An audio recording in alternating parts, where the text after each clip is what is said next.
Hi, I'm Dr. Dan Butterman for cdocs.com, and for this tip of the day, I'd like to speak about minimal thickness.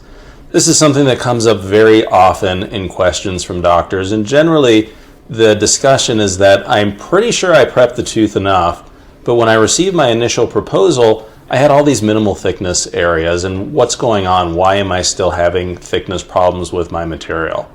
So generally when I ask them, well, how do you know that you reduced the tooth enough? What are you using to determine that?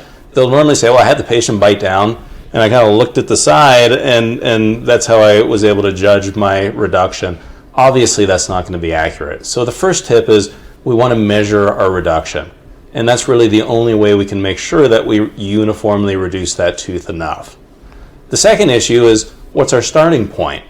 So if we have a very flat surface, worn out surface of a tooth, and we use a reduction burr and only reduce 1 millimeter for our thickness of our zirconia, the only thing that the software is going to be able to give us is a proposal that is going to be very flat. If we want something with really nice deep fissures, 1 millimeter is not going to cut it. So if our starting point is flat, we want to reduce maybe 1.5 millimeters so that we can end up with a proposal that has nice deep fissures and still maintain our 1 millimeter thickness. The other issue is overmilling. So how smooth did we make our prep? If we have areas of roughness or sharp anatomy, the software is going to compensate for that by overmilling and basically removing extra porcelain so that the burr can fit in to create that anatomy and that the restoration is still going to seat. That's something that can definitely give you lots of thin areas because porcelain has to be removed to make room for all those sharp anatomy that you left. So really important that we have a very smooth prep to begin with.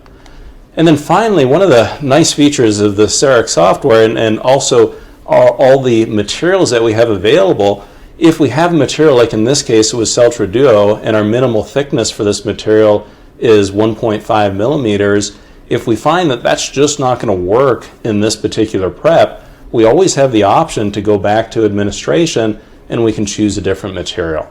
We have access to many high-strength ceramics, including zirconia, which is a great option on posterior teeth, and that's something by simply changing an administration to a different material that requires less reduction, we can solve our minimal thickness issues that way. I hope this information was helpful, and if you'd like to see more, please visit us on cdocs.com. Thank you.